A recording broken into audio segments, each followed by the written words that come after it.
Way to realization, non-attachment. It is true that we can never be free from Maya unless we cultivate non-attachment. But it does not mean severing our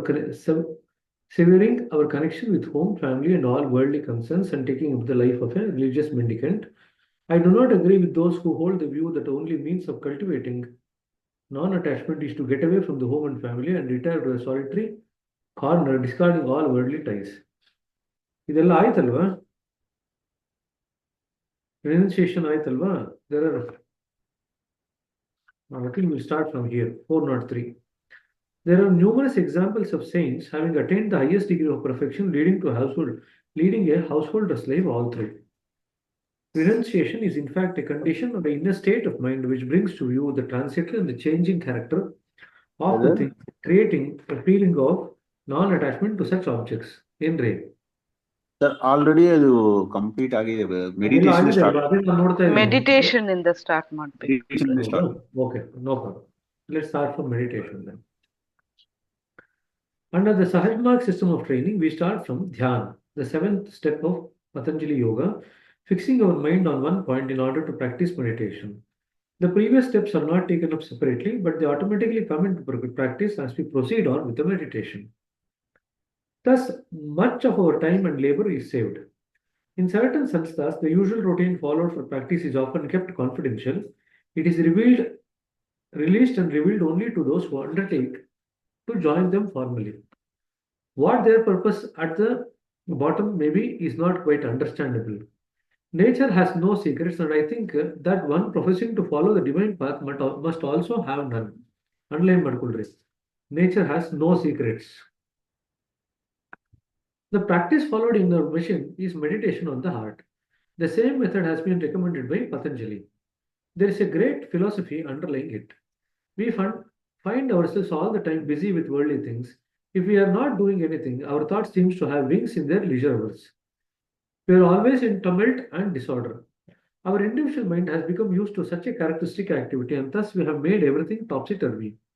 Our actions and thoughts count much in our wrongdoing.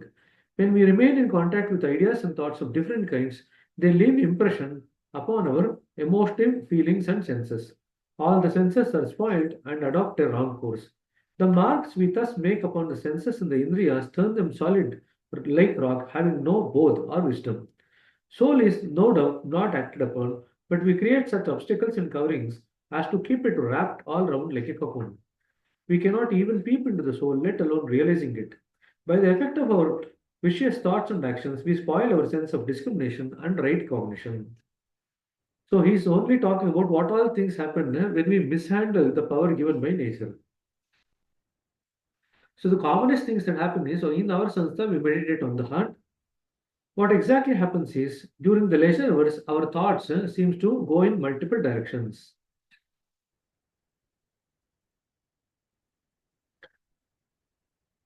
This line, when we remain in contact with the ideas and thoughts of different kinds, they leave impressions upon our emotive feelings and senses, which then spoil the senses and adopt a wrong course.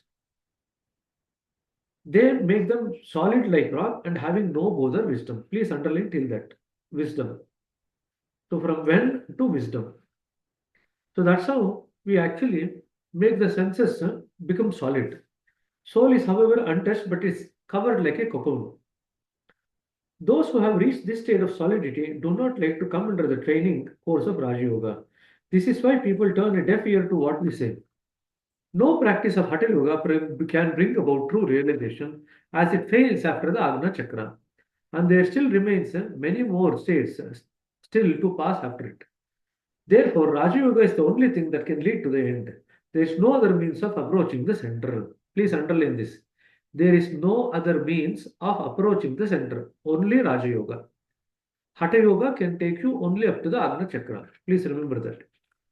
In fact, we have been speaking about it. Neither the path of bhakti, nor the path of karma, nor the path of gnana can take you to the center. Only Raja Yoga can take you to the center. Even Hatha Yoga cannot take you there. We have got within us the same central force, though marred by our wrongdoings. We take work from the same force during our meditation. This is how we proceed naturally with nature's force, so to say. When we meditate, the central force we have remains in force. It disperses the overwhelming clouds which are greatly fried up by its force. It cannot be expressed in words, only an abhyasi can feel it. This can only be known practically. So please underline this. So this central force disperses the overwhelming clouds which are greatly fried up by its force. So fry ಮಾಡ್ದಂಗೆ ಆಗತ್ತಂತೆ ಸಂಸ್ಕಾರಗಳು because of that central force. So when we meditate on the heart, the central force which is flowing towards is turned in its direction towards inwards, and that fries up the samskaras. You will soon find yourself swimming in the everlasting peace and happiness. Everything ends here. There remains no attachment with the world. The mind is disciplined, is regulated automatically, senses begin to come under control, and you gain mastery over them. To master yourself means to master the nature. When the passage becomes clear, you find nature's work within your bounds and limits. Rather, you begin to work yourself. So that thing is, what are the things that happens to mind and senses? Please underline that. The mind is disciplined, it is regulated automatically, senses begin to come under control, and you gain mastery over them. In our system, the Abhyasi is advised to meditate on the heart, thinking of a divine light being there. But he is directed not to view the light in any form of shape, like that of an electric bulb or candle.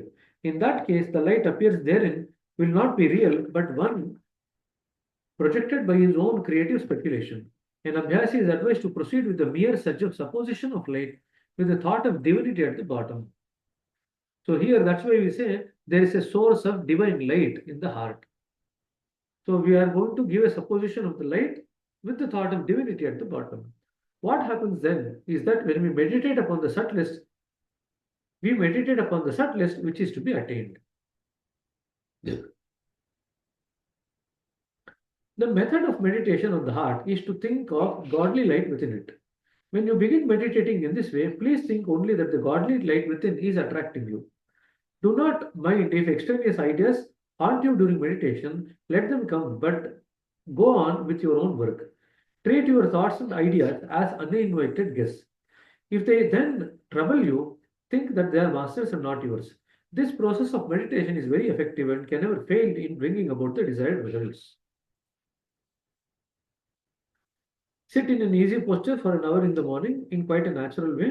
You should only meditate. You should not struggle with your ideas, which generally come during meditation. Concentration is an automatic and natural result of meditation. Those who insist on concentration in place of meditation and force their mind to it generally meet with failure. In the evening, again sit in the same posture, at least for half an hour, and think that the complexities, the network of your previous thoughts and grossness or solidity in your constitution are all washing away or melting away and evaporating in the form of smoke from your back. It will help you in purging your mind and will make you receptive of the efficacious influence of our great master. As soon as I find that you are free from foreign matter, I will either change it in some way or the other and ask you to stop, as the case may be. In this way, we soar up high by awakening and cleaning the chakras and the subpoints thereof, taking up Kundalini at the end, with which the Abhyasi is nothing to do with himself. It is exclusively the outlook of the master. But it must be remembered that while practicing these methods, one should not force his mind too much, but only sit in a normal way. The process of cleaning is to be repeated for about 5 minutes before meditational practice in the morning as well. Other ways of cleaning may also be advised according to the needs of the individual Abhyasi and need not be mentioned here in detail. Suffice it to say that the process of cleaning uses the original power of thought in the form of human will for the refinement of the individual soul to enable it to ascend the steep and slippery path of realization of the subtlest essence of identity. Every saint has used the word light, and I too cannot avoid it because it is the best expression for reality. But that creates some complications because when we talk of light, the idea of luminosity becomes prominent and we begin to think of it as glittering. The real light carries with it no such idea. Under our system, the Abhyasi no doubt sometimes sees light, but the glittering light appears only in the beginning when the matter comes into contact with the soul or the energy. In other words, it is only a clue that the energy has begun to work. The real light has the dawn color or a faint reflection of colorlessness. Although light is not the exact translation of the thing, it has been expressed so merely for the sake of understanding. If the Abhyasi begins to feel himself lighter and lighter, it means that he is progressing, because in that case, he is going into the state that God is in. Light means the loss of weight of one's own thoughts. Thus, the real light refers only to the real substance, or more appropriately, substanceless substance. So I'll just end here. Any questions? So basically, Babu just now spoken about how we go about meditation. Why is that we actually meditate on the heart? And what is it that we do to start the meditation? And how does it work? Then he's also spoken about the cleaning process. Most of it probably you know, but if you have any questions, you can ask.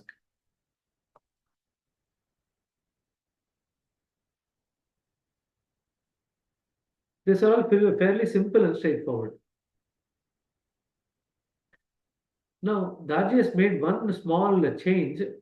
Initially, we were taught that we just need to sit with the idea that there is divine light in the heart and it's attracting us within. This is what we were taught. Daji made a subtle change, saying that there is a source of divine light in the heart. In my heart, and it is attracting me within. So these are the minor changes that was made by Daji. And this comes from the 1944 Whispers, where Lalaji talks about it, about the need to connect to the source or the ultimate. Okay.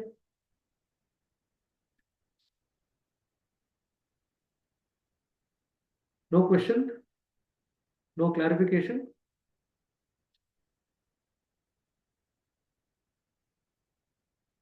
If there are no questions, we shall proceed further then. All artificiality and misdirected emphasis, guided by the Abhyasi's own desires and preconceived notions, prove injurious very often irrevocably. As such, the visions of the light are not to be artificially created or insisted upon. These may only be noted when they do arise without any feeling of personal attachment to any one of them. The only object of personal attachment should be the ultimate goal, or God, namely realization, which is to be firmly held in view throughout. And this is to constitute the most reliable guarantee against any and every irrelevant diversion. One example of harmful, misdirected emphasis, as already pointed out, is the insistence on concentration of consciousness, expected anxiously during every session of meditation practice by most Raja Yogi Abhyasis. This has played havoc in the history of yogic sadhana in India and elsewhere. Methods of aesthetic austerities, penances, and physical mortification, usually applied for keeping the mind under control, do not relieve it of its misdirected trends. On the other hand, they only serve to keep the evil subdued within, and it might at any time burst forth when by chance the control is somehow relaxed. So we do not suppress anything in the mind. We only get the mind to work in a regulated way. So the misdirections is corrected for the mind to flow in the direction of God. The real solution to the problem lies not in controlling the mind artificially by suppression or restraint or modification, but in its gradual molding, which is to relieve it of its misdirection trends. In this and every other matters, therefore, having the attitude of a sincere student, grasping and allowing everything to work and develop in a natural way, is to ensure the most speedy progress. So, since we actually work in naturally molding the mind, this is called as Sahaj Marg, because we don't insist on using force anywhere in our system. Except for when you are cleaning, we say that you apply your willpower. That's the only time when you actually use your willpower. Most of the other time, you are just kind of not using force at all. Generally, I advise meditation on the heart as the point where you feel its beats.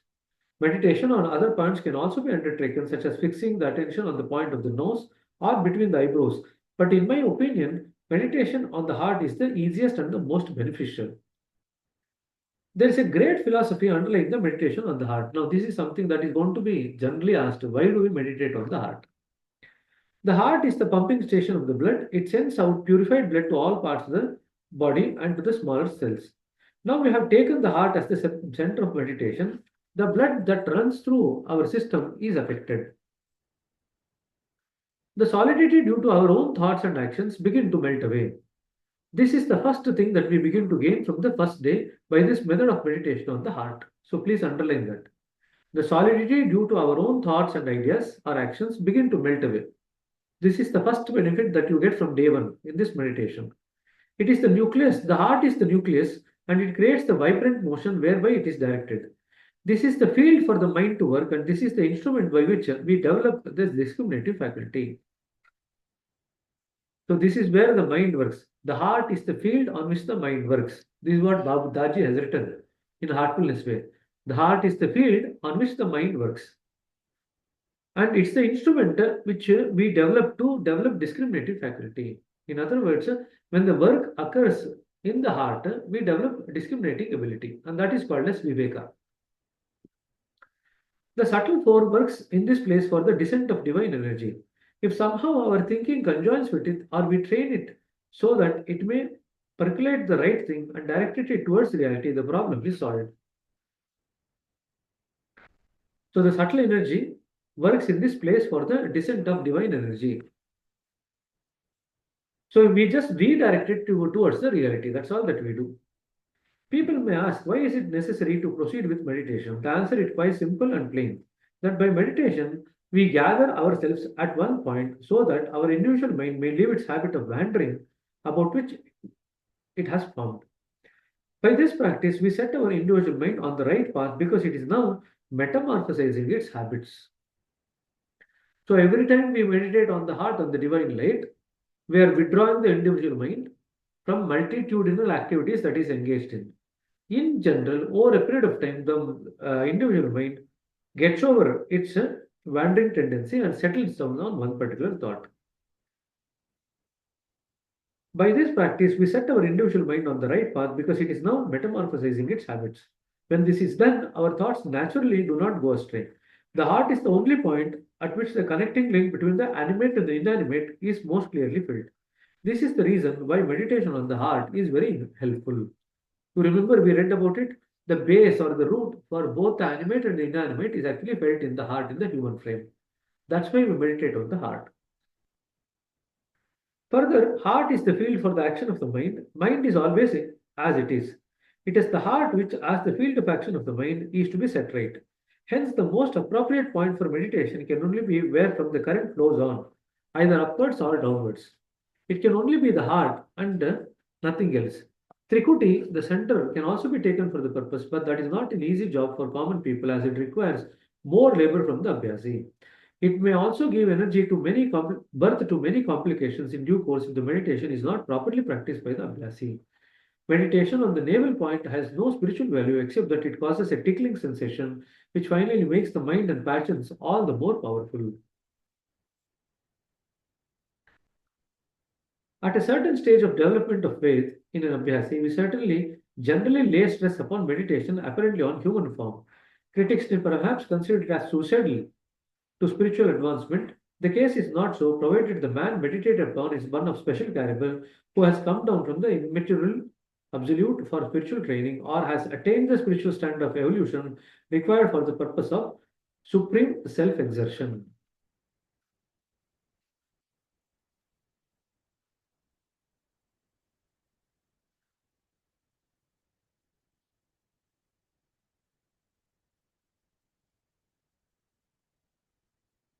Any questions?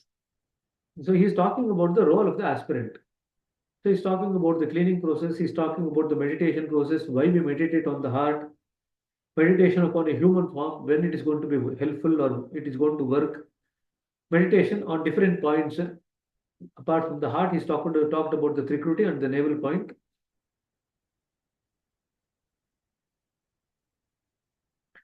So I just wanted to show you one thing.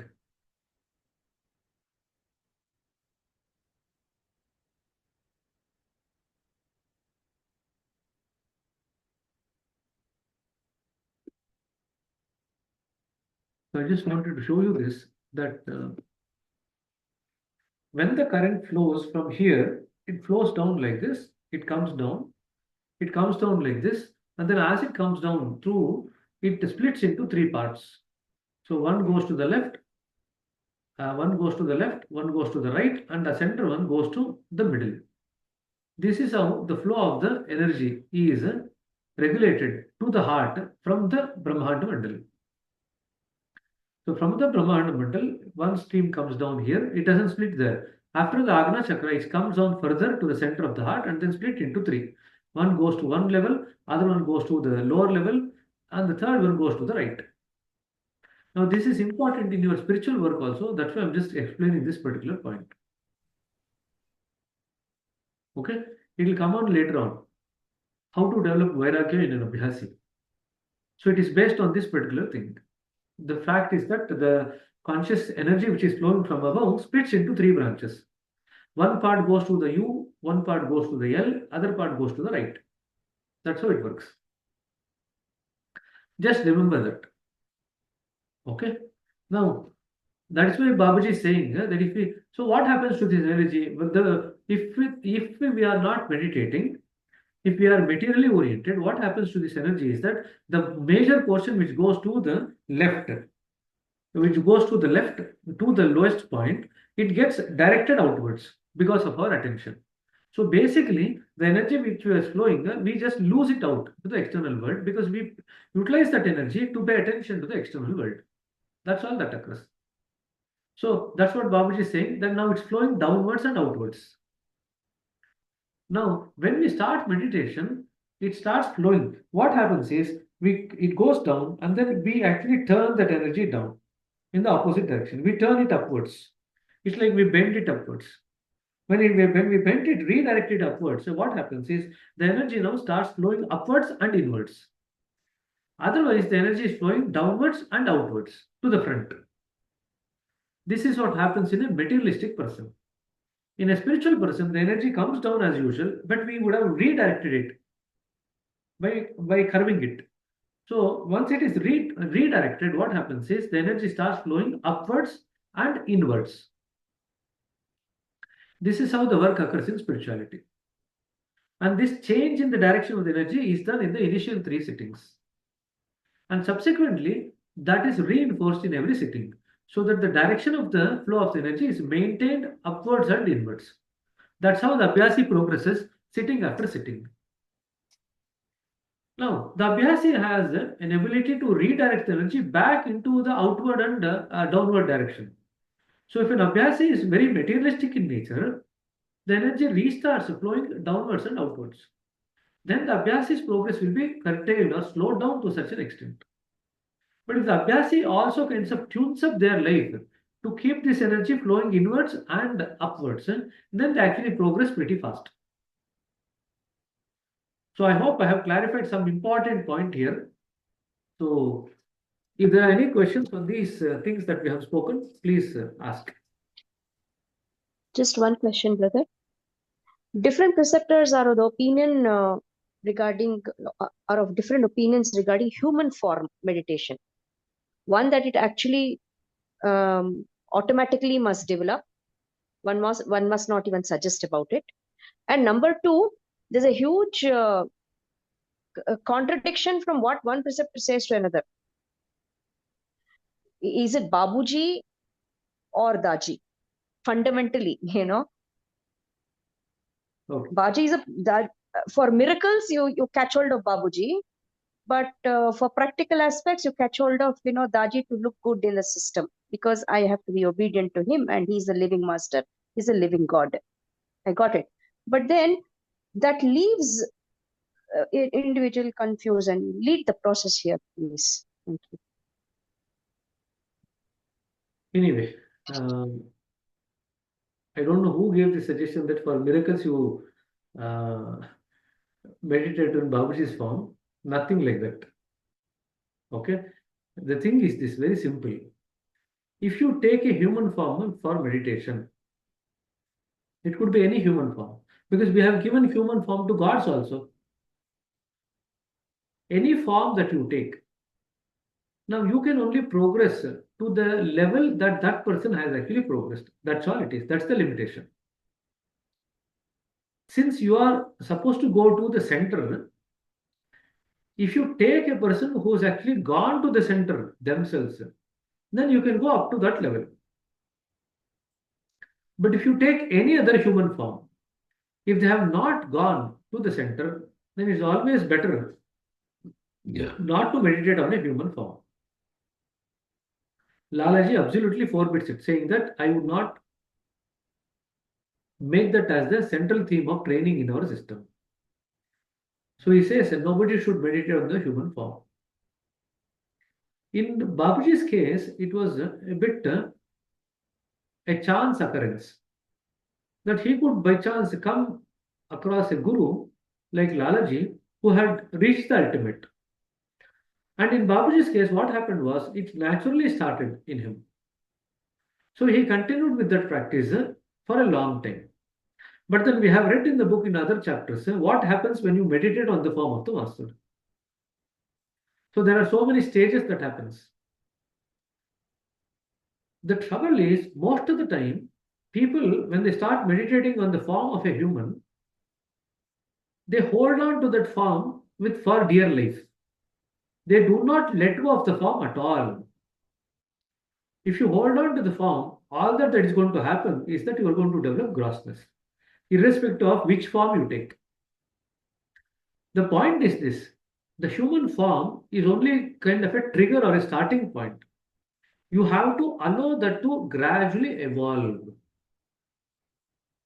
Say, for example, you will feel that there is a human form, then the form will disappear, the outline will remain. The outline also will remember, the remembrance of the form will remain in the mind. Even that remembrance also is now gone. There is a kind of emptiness that is felt or a feeling that is felt of the form. Even that is gone. So these are the stages that it is going to gradually going to evolve into more and more subtle states. Although initially you started as a human form. But what happens is when people see that the human form that they had actually kept in their mind is now disappearing, they gradually restart the process all over again to bring the human form again. They do not know that the disappearance of the human form is a natural progress of the practice that they are taking. So just remember in mind, this is where most of the people get stuck. So if you bring back the human form artificially by force again and again, all that is going to happen is that you are going to develop grossness. This is one part of the answer. So no meditation on a human form, because if you take any human form for meditation, you will only reach that level that that person has actually reached. That's all. Second, always it is the living master who does the work for us.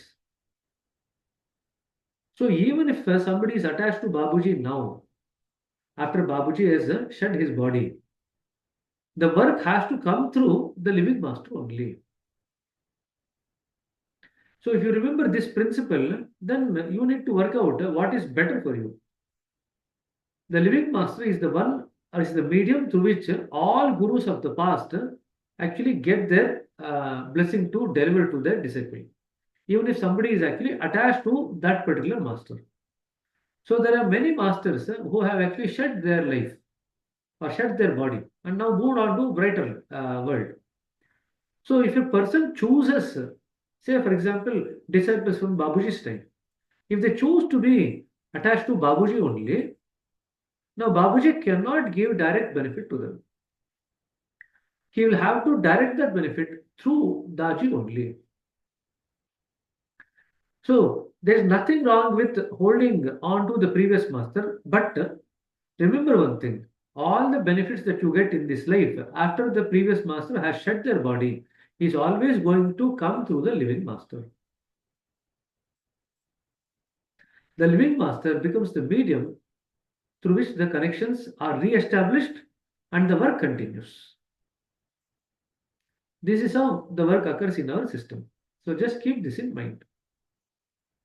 Now, if for somebody the meditation on the form of master starts automatically, even without their trying, provided they know the stages that they are going to pass through, if they worship or if they meditate on the form of the master, they can choose to meditate on the form. But generally, we don't advise Because most of the people do not understand the subtle changes this form of meditation takes when we meditate on the form of the master. So since they don't know what are the stages it passes through, they actually end up developing more and more grossness, trying to bring the form again and again. Now that's the folly when somebody who doesn't know what happens if you meditate on the form of the master meditates on the form. This is what happens. Okay? Yogita? Brother, is infinite ocean the brighter world? The brighter world consists of all the worlds from the Brahmanda up to the infinite ocean.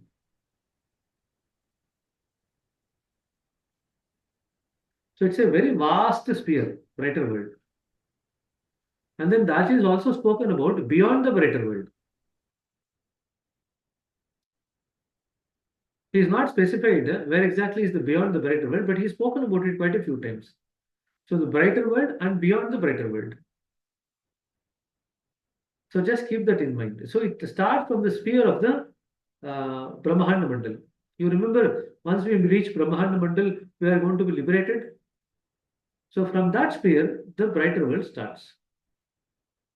And it also has multiple layers. It's not like one world only. It has multiple stages or lokas that you have to pass through in the brighter world. Now, the beauty of the system is, as we meditate here in this world, we can pass through all these lokas or all these stages. And that's what happens in our system. Okay? One more Any question, other brother. question? One more question. How is soul and consciousness connected, brother? So, we have already spoken about it many times. The consciousness is the seat of the soul.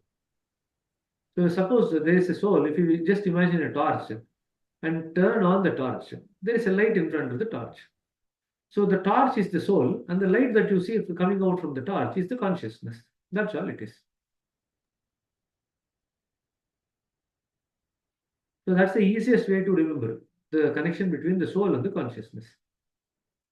In the presence of the soul, there is consciousness. If the soul itself is not there, there is no consciousness. So consciousness is nothing but the light coming from the soul.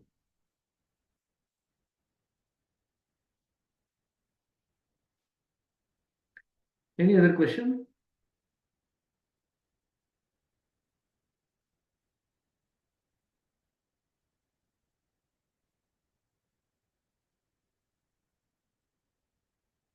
Okay.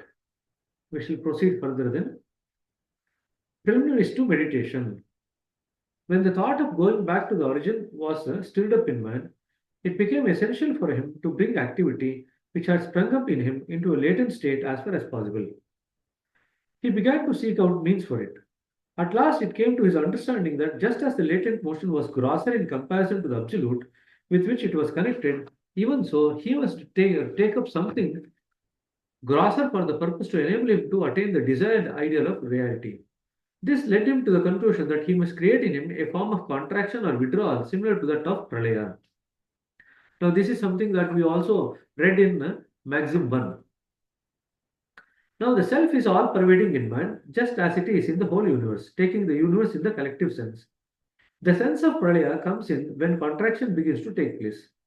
A similar contraction in man leads to individual pralaya. This means that he begins to proceed from his state of grossness into the real state. That's why we actually sit with folded legs and we keep our hands inside, one upon the other.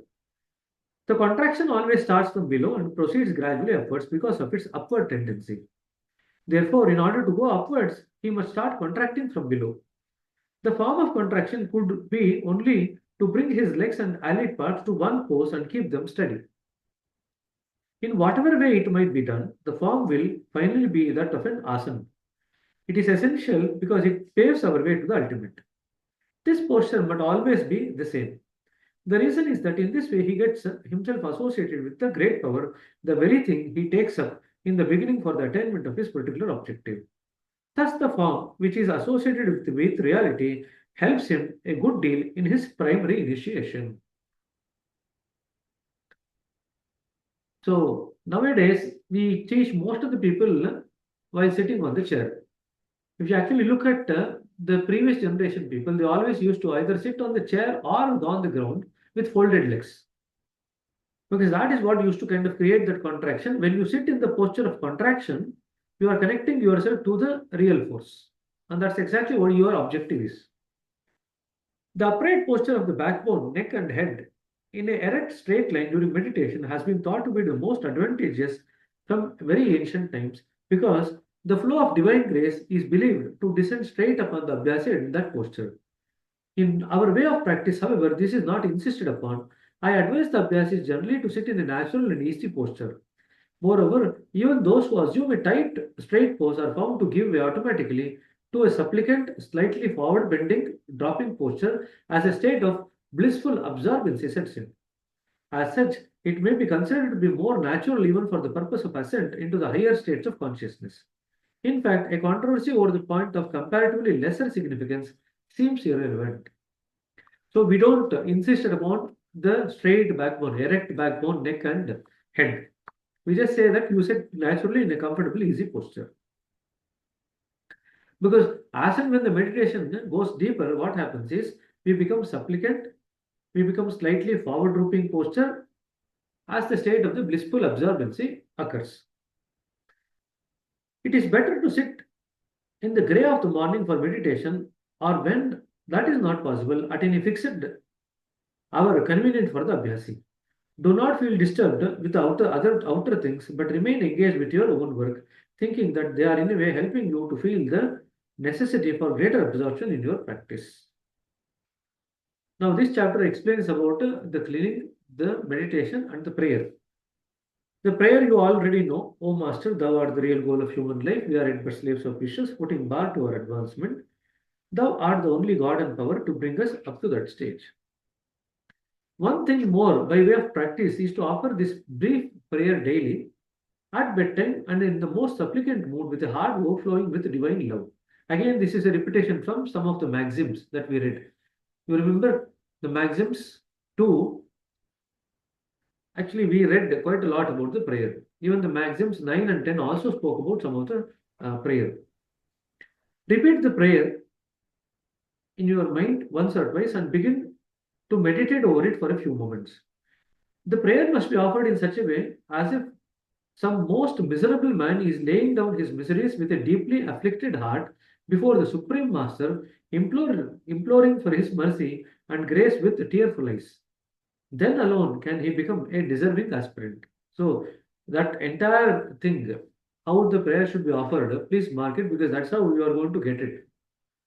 The prayer should be offered in such a way as if some most miserable man is laying down his miseries with a deeply affected heart before the Supreme Master, imploring for his mercy and grace with tearful eyes. Just in that one sentence, there are a lot of things. There are many methods of loving God and many bhavas are resorted to. Parental sentiment, pitru bhava, friendly sentiment, sakhya bhava, etc. In my opinion, there can be no relationship better than that of a lover and the beloved. If an Abhyasi thinks himself to be the lover and takes God to be the beloved and proceeds with the same sentiment, the result will be that God himself will become the lover and Abhyasi will become beloved in the long run. But if one thinks that one has realized the goal at this stage, it may be a serious blunder. What remains further cannot be stated, for it is related to practice alone. Prayer remains the most important and unfailing means of success. Again, underline this. Prayer remains the most important and the unfailing means of success. Through it, we have established our link with the Holy Divine. The reason why prayer should be offered with a heart full of love and devotion is that one should create within a state of vacuity so that the flow of the grace may be diverted towards Him. When the world emerged into the present form, the central point was already rooted deep in all the beings. This central point rooted in us, being a part of the Supreme, turns our attention towards the source. In prayer, we try to reach up to the same central point. It is possible only when we create a similar state within. This requires practice. It can be attained by resigning ourselves to the divine will, which is absolutely simple and tranquil. Apparently, it seems to be very difficult, but in fact, it is not so, though only for those who aspire for it. When a man creates in him a strong craving for the absolute, he is indeed in the state of prayer, and it is for everyone to strive for. So what is the state of the prayer? Having a very strong craving for the absolute. Then you can be said be in a state of prayer. Whenever man enters into that state, even for a moment, his prayer is granted. Now, this can be a question. When is your prayer granted? So when a man creates in him a strong craving for the absolute, he is indeed in a state of prayer and it is for everyone to strive for. Whenever man enters into this prayerful state, even for a moment, his prayer is granted. But it requires continued practice to accomplish it. People should be exhorted to offer such a type of prayer. If one achieves and settles down in it, what else remains to be for him to do except remembrance, and that too in a way that it never comes into the consciousness even. So we shall stop here. Any questions we shall take, and then we can proceed further. So constant remembrance. Brother, what happens when the first three introduction sittings are given? The mind is directed towards the divine. So the flow of the energy is slightly diverted back. Now that you will study and you will learn about it once you become perceptors. So the energy is flowing like this. All that is done is the seed of the divinity is put into the heart and the energy is kind of redirected. It's like you can form a loop. Okay, that's what happens. So if you were to draw a figure,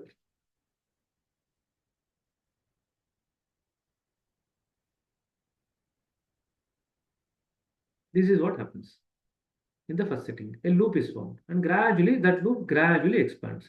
And when this happens, what happens is the energy which is flowing from above is taken use of when we actually utilize the same energy to go up.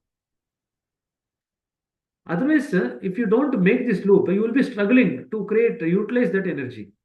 So what you are now doing is you are taking the help of the same energy which is flowing from above downwards and converting it into a loop, and then the more the energy flows down, the more the energy we have for upward movement. That is what happens.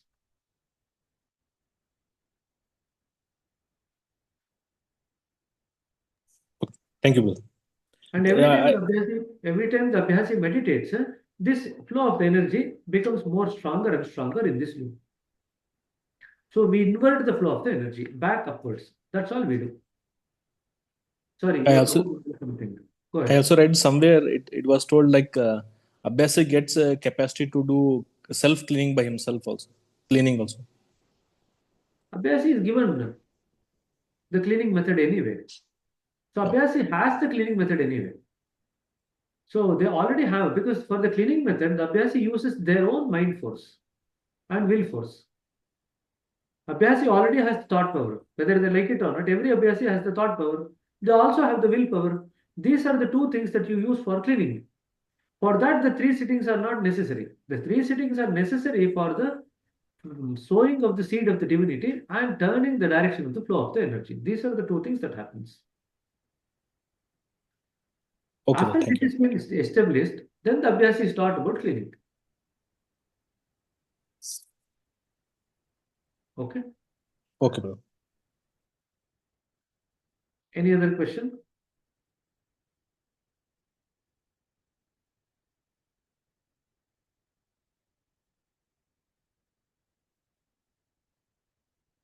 Okay. Let's move ahead then. Constant remembrance. Now, not much we read in any other part about constant remembrance, but Babuji has elaborated quite a lot here now. Constant remembrance of God is, of course, a special feature in spirituality. The method for cultivating constant remembrance is to think with firm conviction during your leisure hours, whether in office or at home, in the street or the market, that God is pervading all over and everywhere, and you are thinking of Him. Try to remain in the same thought for as long as you can. So please underline that. How do we actually develop constant remembrance? This is what you have to write.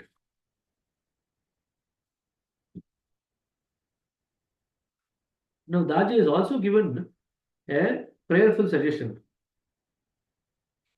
Everything around us is immersed in divine remembrance. This is one of the prayerful suggestions. So when we give that suggestion, we also remain immersed in the divine remembrance. So that is the effect of that. The minds of people are absorbed every moment in thinking about the various problems of their material life, and their attention is seldom diverted towards God, except when they are in deep distress and misery. The reason is that they attach primary importance to their worldly interests alone, which constantly remain in their view. Thus, they remain entangled within Maya without even thinking of getting out of it at any stage. Frequent remembrance of God, though greatly helpful, is not all that we need for our final success in realization. We generally begin an important thing in the name of God, and it is customary in almost every religion to do so. But that is only a matter of formality and has no significance. We never dedicate the thing to God in the real sense, and at heart we are in fact quite away from the idea of God. Remembrance of God in this way is thus of no avail. So it's a very traditional in our system or everywhere across the world to start anything new with the remembrance of the idea of the God. But just that is inadequate. The real significance of the custom is that we must remain in touch with the idea of God at all phases of our mental and physical activities. We must find ourselves connected with the Supreme Power every moment with an unbroken chain of thought during all our activities.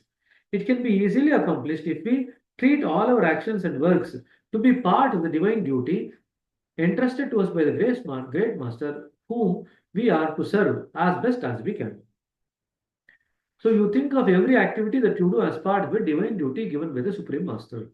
That's how you can keep in touch of constant remembrance. Some persons think that constant remembrance or even frequent remembrance of God is not practicable when a man is surrounded by numerous worries and anxieties caused by worldly attachments and responsibilities.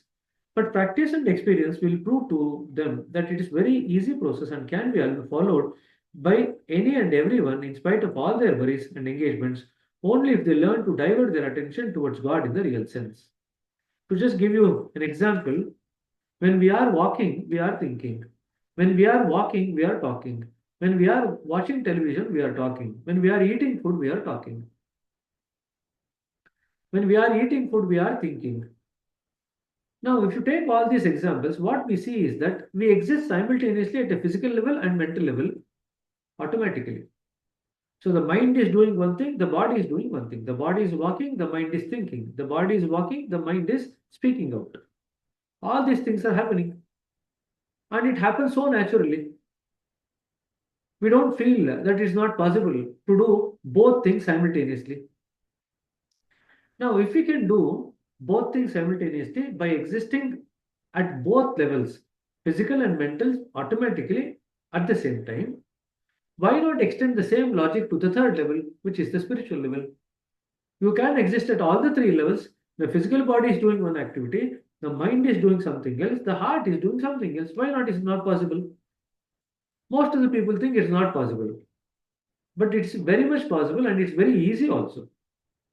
It is just that you need to kind of work on it, and then within few days or few weeks, you will develop the process of constant remembrance. That's all it is. You take the thought of God at the conscious mind, and then you put it into the subconscious mind. You start paying attention to it on and off every day. Now, when we pay attention to a particular thought, what happens? It gains energy. So when it gains energy, it becomes a bit heavier. When it becomes heavier, what happens? It actually starts going deeper and deeper into the subconscious. When it starts going deeper and deeper into the subconscious, at certain level, it starts drawing energy from the subconscious by itself. It's like if I were to give a simple example, you plant a small seedling. Now, initially, the seedling does not have the capacity, the roots do not have the capacity to draw the energy from the ground by itself. So what do? We water the plant. The roots absorb the water that we have actually put in. Now, with the use of the water, the root grows, the plant also grows. But as and when the root goes to a certain depth in the earth, it starts drawing water directly from the earth. At that time, it is immaterial whether we actually water the plant or not. It automatically survives. If you just take this example, this will be a very, very apt example as far as your constant remembrance is concerned. So you take the thought at the conscious mind, gradually put it into the subconscious. The subconscious is the fertile ground on which all these thoughts can take a life of its own. Normally, we put lot of unnecessary things into the subconscious. Oh, I have exam 2 months down the line, I put that thought into the subconscious and I worry about it all the time. Oh, I'm going to get married in 3 months down the line, I have lot of activities to get ready for the marriage. I put the thought of the marriage in the subconscious and worry about it. So I have what do you say, an interview, I put the thought of the interview and I worry about it. So we do it all the time. We put the top of thought of something from the conscious mind into the subconscious and then start worrying. This is exactly what happens. This is exactly the same process that occurs when an alcohol patient, initially they have the freedom to drink when they want and when they don't want. But as and when they actually regularly drink and reinforce the thought of alcohol by not only thinking about it but also doing the activity, the thought about the alcohol becomes more stronger and stronger. And also we add emotions, we add experience to this particular thought. So it becomes heavy. When it becomes heavy, it starts gradually going down into the subconscious. At some level, like the root going from the plant starts drawing water directly from the earth. So the thought which we have now descended into the subconscious, deeper layers of the subconscious, starts drawing energy from the subconscious. That is when we feel this thought that we had put in is now out of consciousness and out of control. Now, if the thought is of constant remembrance, then even though it is out of consciousness, it is all the more beneficial for you. If the thought is about alcohol or drugs or any other thing, any other bad habit, that is now out of conscious control. So that is going to give you disastrous results in the end because it's continuously drawing the energy. We cannot clean that kind of samskara which is at the depth of the subconscious mind, which is drawing energy from the subconscious mind. That cleaning can only be effected by the preceptor and the master. That's all. That's the reason why our individual cleaning do not reach that depth. So if we were to go on doing individual cleaning without necessarily taking the sittings from the preceptor or master, we will not benefit too much by our own cleaning. Our own cleaning generally removes the samskaras that are formed over the course of the day or maximum few days. That's it. Nothing more than that. So each one of it, the individual cleaning, individual meditation, the Baitak or the individual sitting or the group sitting that you take from the preceptor and the satsang, group meditation, all of them have its own separate role in our abhyas and progress. You have to remember all these things. So any other question on constant, the example I gave, I hope it makes sense and it's easy for you to think that it's possible for us to develop this constant remembrance very easily. It's not at all as difficult as people think it to be. Datesh, go ahead. Yeah, brother. Many a times we say that, okay, we should not be doing multitasking and this doing simultaneous the required task and then uh, physical physically doing the task and then mentally thinking about something else and then also remembering about the divinity that is spiritually. So I'm little confused on this. Please clarify. Why are you confused? You are sitting on the chair and talking. You are doing two things simultaneously. Already you are doing. Why are you confused on that? Many a times they say focus on one single task and then No, now don't go by what they say. I'm just talking about your own experience as of now. Go by your own experience. Forget about what people say. okay. You are sitting and talking. Correct. You are sitting and thinking. Are you not existing at both the levels simultaneously? Yes. You are. If this is possible to happen at 2 levels, why is it not possible so naturally to happen at 3 levels? This is a question that you have to think about. Now, if you think of that answer, when I said this to a preceptor, he said, brother, it's difficult. I said, it is your mind which is making it difficult because you are creating a sankalpa that it is not possible. Now, when you create a sankalpa that is not possible, who is blocking it? Not nature. We are blocking it with our sankalpa shakti, our thought power. Now, the moment you say, if we can exist at 2 levels simultaneously, why not at 3 levels? Then it opens up the possibility. And the method I told you, what do we do? Just put the thought of the constant remembrance of God into the subconscious mind. Go on paying attention, not continuously, just on and off, on and off. That's all. Just pay attention for a minute or two for every day for a few times. Gradually, it will settle down deeper and deeper and deeper till at one day it starts drawing energy from the subconscious mind. At that time, your job is done already. The heart will be doing what it's supposed to do in the remembrance of God. The mind will be doing certain things. The body will be doing certain things. Automatically, all the three will be occurring. You will not be even consciously aware that the constant remembering is happening at the depth of the heart. You will not even be aware of it. That's the beauty of it. Once it crosses a certain level of the subconscious, it just happens automatically. You don't need to do anything at all. Then you don't need to, like, you don't need to water a plant which has already developed the capacity to absorb water from the earth. You don't need to water this thought also. Now it started drawing energy directly from the subconscious. Instead of being a substream, it becomes the mainstream. Exactly. Thank you. So, see, the energy is always flowing in the subconscious. I just showed you how the channel of energy flows. Now, if you think of this as the conscious mind, the energy which is flowing down is now coming to the subconscious mind. The entire region from here to the here to all the lower points is the subconscious mind only. So, when the energy flows there, whatever we put in there, it draws the energy from the subconscious. The more deeper it goes, the more the energy it draws. That's the reason when we do the work on the first point, more energy is released. And utilizing that energy, because otherwise the first point has lot of subpoints, and each of these subpoints is also drawing energy. So when we work on the first point and release some of this energy, so when the desires come down, what exactly happens? The desires were drawing energy. Now the desires are no longer there because it has been cleaned off. What happens to the energy? The energy is still left there. Energy is still flowing, but no longer attached to the desires. What happens to that energy? Now that energy is available for your spiritual journey. That's all that occurs. Good, good, good. Yeah, thank you. Now the thought of the constant remembrance is never cleaned. It cannot be cleaned. Because that's exactly what you want in meditation also. So it is in tune with your goal. So that will not be cleaned at all. All other things which are unnecessary for your flow in the direction of the divine, those will be cleared out. That's all that occurs. Anyway, Thank you.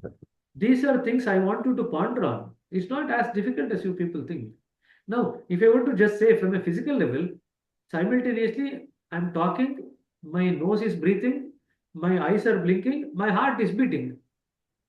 My kidney is doing its work, my liver is doing its work, my stomach is working, and intestine is doing what it's supposed to do. Automatically, when I speak to you, my facial expressions is changing, my hand is showing gestures, my legs also are moving.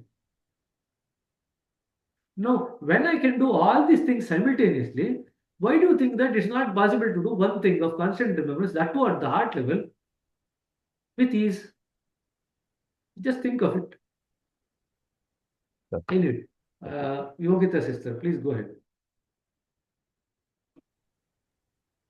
Brother, I don't have a question, but I would want to say thank you because the way you explained, I never realized that I am already doing constant remembrance, but I was thinking I'm not able to get it. But when you explained, I could sense that, oh, this is what I'm already doing. Like I always feel I'm connected. So it really clarified. And when you're aware, I really felt a shift in me. Then that, okay, I'm already doing it really changed something, which is very new. I'm not able to yet feel it. But thank you that I could understand and relate to it, brother. Constant remembrance, if it is understood properly, it's a very easy thing to do. And you know what happens in the end? I have not explained it fully. I just gave you the initial glimpse of it. But the constant remembrance unfolds all conditions at all the points eventually. The thought of the divine goes to the bottom of the subconscious and it starts displacing all the samskaras at the bottom of the subconscious. Now, all the samskaras which are now deposited at the depth of the subconscious, everything is thrown out because the idea of remembrance of the God now starts expanding. As it expands, it starts pushing up all other samskaras. All the samskaras now start rising to the surface, and the sittings that you take from the preceptors become more and more effective. You will start progressing faster and faster because now you are getting rid of the samskaras at a faster rate, and the unfolding of the conditions because of the heat of the constant remembrance is also occurring at a faster rate. So once the constant remembrance gets established in the heart, you feel that you are connected. But other thing that you need to look out for as an evidence for constant remembrance working in the background is that are we changing for the better day by day? This is the evidence that you look out for. Feeling connected is one thing, but unfolding of the conditions, feeling the changes that we undergo day by day, week on week, month on month, that is very, very important. If the connection is there and if the unfolding of the conditions is not taking place, then there is something wrong in the way that we are doing something, the constant remembrance. Constant remembrance, if done properly, automatically it kind of makes a space for all the conditions to unfold eventually because it throws out all the samskaras from the system. That's the second part of the constant remembrance. There is third part also, which we'll talk about some other time. I remember one thing. Now, just a caution to sister. When we say that we are doing a person who says that I am doing constant remembrance is not in constant remembrance. That's another caveat. Because constant remembrance can be felt at the level of the heart. I know that you just explained what you are doing. It's a good thing, but just keep remembering it. That a person saying that I am doing constant remembrance means they are thinking about God. Thinking is different. Constant remembrance is different. Thinking is at the conscious mind level. Constant remembrance is at the depth of the subconscious, where things happen automatically outside the purview of the conscious mind. So I hope you don't get confused. There are many people who think that they are doing constant remembrance by thinking again and again about God. That is not constant remembrance. That is constant, repeated thinking of God. Repeated thinking of God is different. Constant remembrance of God is different. Yes, brother, got it. Thinking is different and feeling is different. I got it. Exactly. Exactly. Thinking is different, feeling is different, remembrance is different. I feel I connected is a different stage. I feel that the remembrance is going on. As an effect of it, conditions are opening up or I am actually changing for the better. Now that is the effect of the remembrance. Just by the feeling, you might not necessarily get the change. But the feeling of the remembrance can actually unfold the changes that occurs. Okay? So it's a very, very important aspect. One thought of constant remembrance can change our life. Okay? Sister Vidya, please go ahead. Thank you, brother. ಅಷ್ಟೇ ಹೇಳ್ಬೇಕಂತ ಖುಷಿ ಆಯ್ತು. And just wanted to tell really thank you for the explanation. No problem, sister. Thank you for your Thank you. compliments. But these are all the subtle points we want each one of you to have clarity about. Because that's how we are actually going to progress faster. Normally, we don't have clarity. We are told to do something without actually being given an ability to develop clarity. And that's where we actually end up, what do you say, doing certain practices for years together without clarity. And that slows down our journey. This is what happens. So shall we move on now? The minds of people are, that is over. Frequent remembrance of God. I think it's all over. This is coming to Dartesh's issue. Some people think that constant remembrance or frequent remembrance of God is not practicable when a man is surrounded by numerous worries and miseries caused by worldly attachments and responsibilities. But practice and experience will prove to them that it's a very easy process and can be followed by each and everyone, in spite of all worries and engagements, only if they learn to divert their attention towards God in the real sense. Now, when we are breathing, part of my attention is going towards the breathing. Part of it, small part of it. When we are blinking the eyes, part of the attention is going. Suddenly something comes in front of the eyes, I immediately close the eyes. That is because part of the attention is going towards the eyes also. So what happens is, whether we like it or not, we are always multitasking. And the beauty is, the attention that we have got, the attentional power is so much that all these tasks can easily be done. And still, attention can actually be had for other activities also. That's why, as we progress in meditation, we gain mastery over attention. When we are not in meditation, the attention is going towards all the thoughts that we have put in the mind, all the emotions, all the past experiences, all the samskaras, and all the worldly things that attract us, all the desires. The attention is going to all these things. When we meditate, we do not go behind the thought or the emotion. To that extent, we spare the attention or the power of the attention. So that energy is now conserved. We are not sending our energy through the eyes to external objects. That energy is also conserved. We are not going on remembering the past experiences. That energy is also now conserved. When all these things are done, the energy that is now conserved is now available to you when you come out of the meditation. Outside this meditation, you have this energy with you now. Why will not your concentration increase? It's as simple as, suppose I'm spending money on some drinks or some drugs or some partying or some race, something. And then I say, at the end of the day, I don't have money for me to spend on the essentials. Suppose somebody withdraws all this energy, that the money that they're spending on all these activities, which are all non-essential, don't you think they will have energy or the money not only for the essentials, but also something to spare for other activities or other essentials that might come in due course of time? Don't you think they cannot save the money that they've got? Once they withdraw the money from unnecessary activities, that's exactly what we do. We withdraw the attentional power from unnecessary things that we actually utilize it for. Then we conserve the attention power. Now that power becomes available for us to use in different realms. That's how our concentration increases when we do meditation regularly.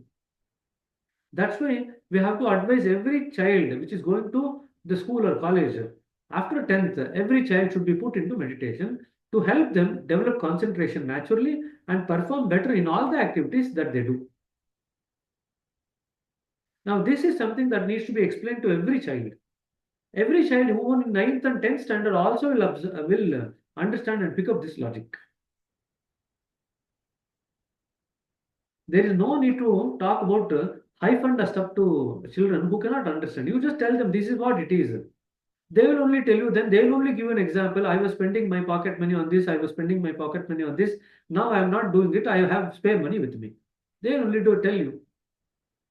Children are very bright and intelligent nowadays. We just need to give them the right connect and they connect to it automatically. Okay. Let's move on now. The idea of Guru as the supreme divine force is very helpful in spiritual pursuit if the Guru himself happens to be merged in the ultimate state of reality. You depend upon his guidance, thinking him to be the superhuman being. So we don't look at the Guru, the living Guru, as a normal human being, as a superhuman being. If you go on with your own busy routine of life, dedicating everything to your master, imagine what good will it bring to you in the long run. While doing a thing, think that you are not doing it for yourself, but for your master. Rather, think that the master himself is doing it for himself. While while at the breakfast table, you must think that your master is breaking his fast. When you go to the office, think that your master is doing it all. While as returning from office, suppose you see an attractive dance on the way, your eyes are caught by the charming appearance of the dancer. Then also think that your master and not you is seeing the dance. You will at once lose the curiosity for it, and because your master's power will begin to flow in you to relieve you of the temptation. So, ಯಾವಾಗಲೂ ಊಟ ಮಾಡಬೇಕಾದ್ರೆ when you are eating food ಅಲ್ಲ, God is eating food for himself by himself. ದೇವರು ತಾನೇ ಊಟ ಮಾಡ್ತಿದ್ದಾನೆ, ತನಗೋಸ್ಕರನೇ ಊಟ ಮಾಡ್ತಿದ್ದಾನೆ, ತನ್ನ ಮೂಲಕನೇ ಊಟ ಮಾಡ್ತಿದ್ದಾನೆ. ಎಲ್ಲ ಕೆಲಸನೂ ಅಷ್ಟೇ ಆಗುತ್ತೆ. ಕಡೆಯಲ್ಲಿ in the end we realize that everything is happening by itself, for himself, by himself. So we are not in the picture only. We assume that we are in the picture and get stuck. So if you stop assuming that we are in the picture, then automatically everything that happens is because of the divine only. When you come back from the office, your children rejoice to see you after so many hours. You too enjoy the merriment, and it is but natural. Your attention for a while is diverted towards them, and you feel a bit away from the sacred thought. What you are to do then is to think that your master within is himself enjoying, and then you shall be in touch with the same sacred thought again. If you are chatting with your friend, think that your master and not you is talking to him. While walking, think that your master himself is walking. Even during meditation, if you entertain the idea that not you but your own master is himself is meditating on himself, it shall bring about excellent results. Similarly, you can adjust yourself in all your routines of work. If you cultivate this feeling and maintain the outlook that your master is doing everything in your place, you shall not only be in constant remembrance all the while, but your actions will cause no impressions whatsoever, and so you will cease making further samskaras. See how easy it is? Just think that master is doing everything, that's all. At the start of anything, just think that master is doing it, which is the reason why we actually start the session remembering the master. Every session we pray for the good health and long life of the master. What are we doing then? We are actually remembering the master. When the remembrance of the master is there in the heart of all of us, our grasping becomes far better. We understand things better, and then we actually make progress in our journey. Even while listening to the discussion at the level of the mind, our heart is in touch with the master. So our heart also simultaneously progresses while our mind also starts grasping things in a more subtler way. So both the heart and the mind is now getting subtilized just by going through the book in the right way. So I'll stop here. There is devotion now. Any questions before we go to devotion? We have spoken enough about constant remembrance, and that's the beauty of it.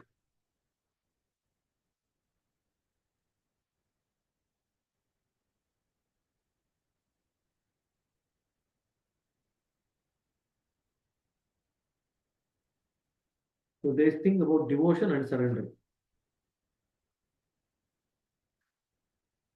No question from anyone? Brother, that means constant remembrance is a condition? Constant remembrance, you start as a practice.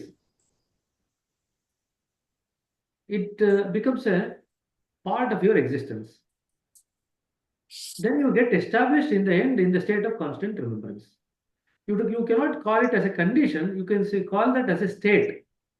You become established in the state of constant remembrance. That's what that happens. And then further it progresses. I have not elaborated what exactly happens after that.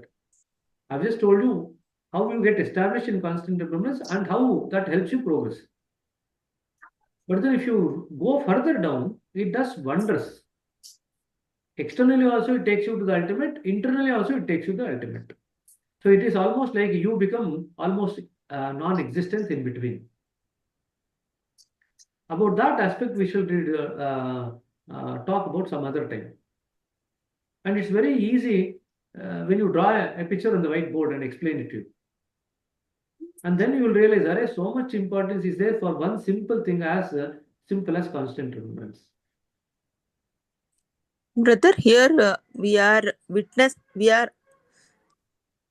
for ourselves, we are witness, no? What are you talking about ourselves? You are witness. We are talking about constant remembrance. And where did this Because suddenly? like we are like there is no element of I, so we are externalized to ourselves. When is there no element of I? Because everything is done by, like we are thinking about the master only, so the element of I is not there. Exactly. That's why the samskaras do not form. No impressions are formed. So even though we do the activity, no impression gathers. No impression occurs. So when we get established in constant remembrance and every activity is done by the master by himself for himself, where is the I? I don't know this in the picture, so no impression is formed. We are in constant remembrance also, and no impression formation occurs. Both occur simultaneously. Thank you. Okay. So shall we move on now to the next stage, which is devotion. So we shall probably finish with devotion and leave there. Surrender part we can read tomorrow.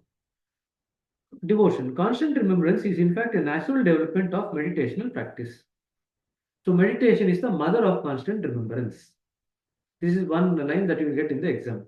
Meditation is the mother of constant remembrance. And it acquires efficiency when the abhyasi has become devoted to the object of meditation or constant remembrance. It then ceases to be dry abhyas and becomes a luscious, all-absorbing engagement.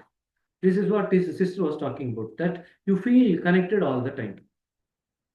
The fire of love and devotion alone burns down trivial trash and wins the gold from the dross. The burning of love may, however, has three stages. Now, this is also some question that you will get in the exam. The stages of love. So this is where it is. The first is the suppressed smoldering, giving out thick smoke. The second one has occasional sparks in it, and the last one gives out a bright burning flame, capable of reducing everything to ashes in a moment's time. The first two states, which is the suppressed smoldering and occasional sparks, are subject to their exposure to the combustible matter in the air. When the solidity which hampers the combustion is removed by the effect of inner heating, the final action starts with full force. But then there is the electric fire as well, which bypasses the first two stages, appears only in the final form, free from smoke and vapor. If you can light up the fire within you, your progress shall be grow by leaps and bounds. So these three stages of love is a question for you in the exam. Please underline that. Devotion and love, of course, remain so easy and yet so difficult an achievement at once. Real devotion has no tinge of affection in it and goes hand in glove with enlightenment. In the initial stages, the devotee may be conscious of his feelings towards the object of his love. But higher stages, the foam and the fury is dimmed to the extent that an almost total loss of its awareness at its ultimate stage. The superfine level of devotion may be spoken as a total self-surrender from which the awareness of surrender has entirely been withdrawn by the grace of the Supreme Master himself. So the highest state of surrender is that where the idea of surrender is also now gone. The problem of practicing devotion, surrender, etc. in a natural way is there. For this purpose, it is said that one can love another person of his own species best. So the Guru is taken into account as the personification of the Supreme. That is the importance of the living Guru. The Guru is taken as the personification of the Supreme. Since it is easy for one to love another one of the same species, we take a living master who is a human. Because we are all humans, we take another human as a living master who is nothing but personification of the divine. Supreme. In my case, my master was the only object of my love. I was not a lover of freedom or peace or perfection or anything, but only of him and him alone. My master was no doubt worthy of it, being the fittest man to be meditated upon and to be devoted to.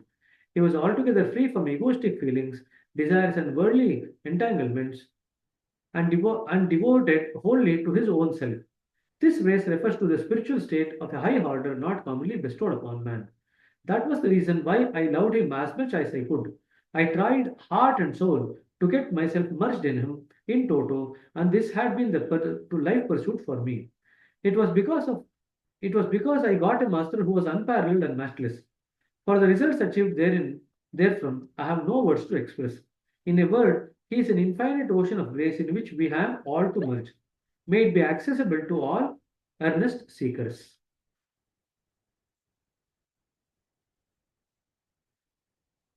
Okay. So shall we end here? Coming up to 7:55.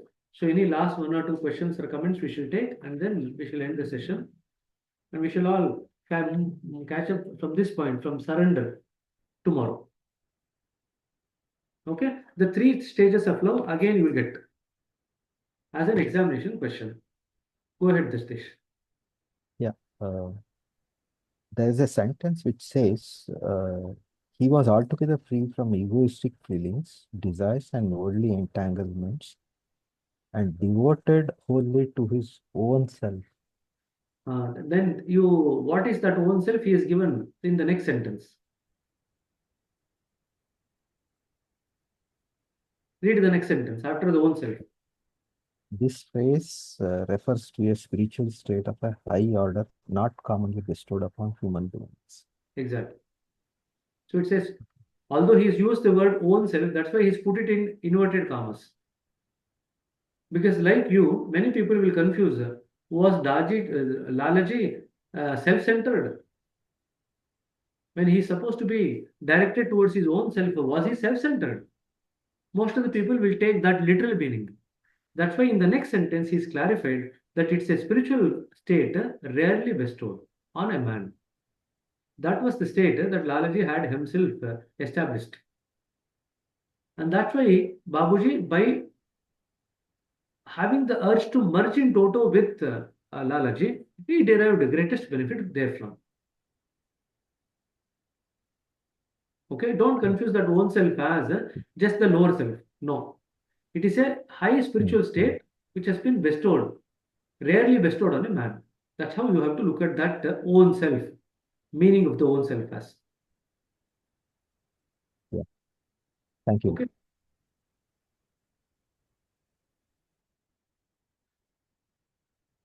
Okay, pa. So I think I've told Vijay brother. Vijay brother feels that we are actually going at a pretty fast pace. So he's not able to keep up pace with what we are doing.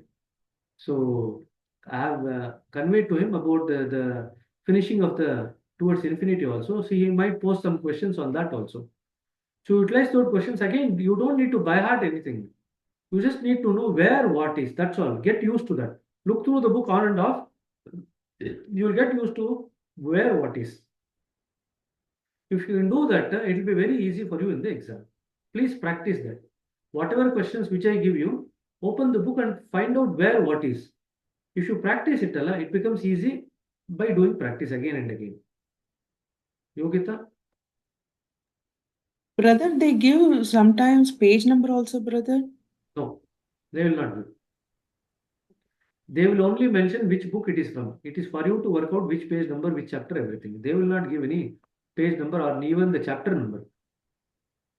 Okay, brother. Okay, Sister Vidya? Brother, what you have told is it is helping us. 2 or 3 of us have started doing this. We'll keep the book and start reading the question and finding out. So Exactly. That's what all you you need told to do. me, the book really helps. Exactly. Once you kind of get used to it, no, then by Yeah, when you yeah. look in the examination hall, you know where to search for Yes, whatever yes, question. yes. We used to just go on reading. Except the practical part, where the main page document and your daily practices you need to know in thoroughly. All other things you can actually just find the book and from the book and write it. It will be a pretty easy actually. Yes. Yes, So brother. if you can Thank you. practice over the next 3 to 4 months, no, you will all be Yes. ready in exams for exams in August or September. That's when you are likely to have the exams in for SNP 3. Thank you. And I expect that people who have done this practice will clear the exam in one go. See, there are very many times possibilities that a Abhyasi might ask a question that you might not remember. Yes. But if you know where what is, you can tell the Abhyasi that you are going to come back to them later on and then refer to the book and then tell them the next time you meet them. That's all you need to do. So Daji is not expecting any of you to by heart what is there in the book. That's not his intention. He wants you to grasp the essence of what is written by Babuji so that it's utilized. It can be utilized for your practice, for your journey, and you can also pass on that essence to the Abhyasis who come to you for training. Okay? Thank you, brother. Yes, brother. But what? Sorry?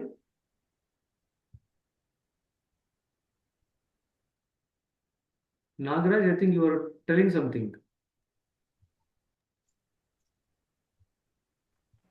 Looks like suddenly he got. Hello?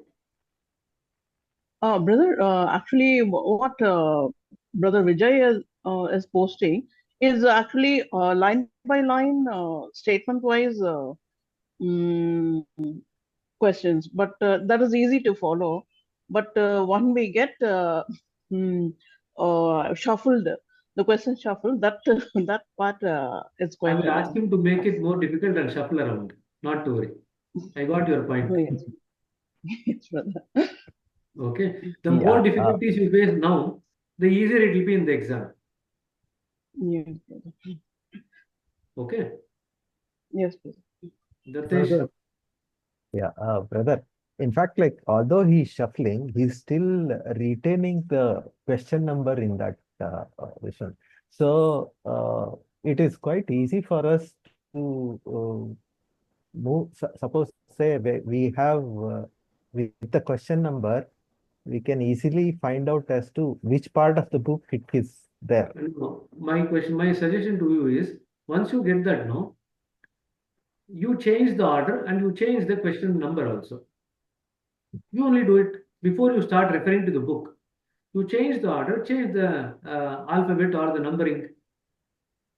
Yeah, we can do that, brother. But only thing is that in the form, Google form, we do not have the Option of doing it. yeah, right. Okay. No problem. I'll convey these things to Vijay. I'll tell him people are expecting more difficulties. Okay. Thank you. No problem. Brother, Thank you very much. Henry. brother, ಅದು some fill in the place ನಲ್ಲಿ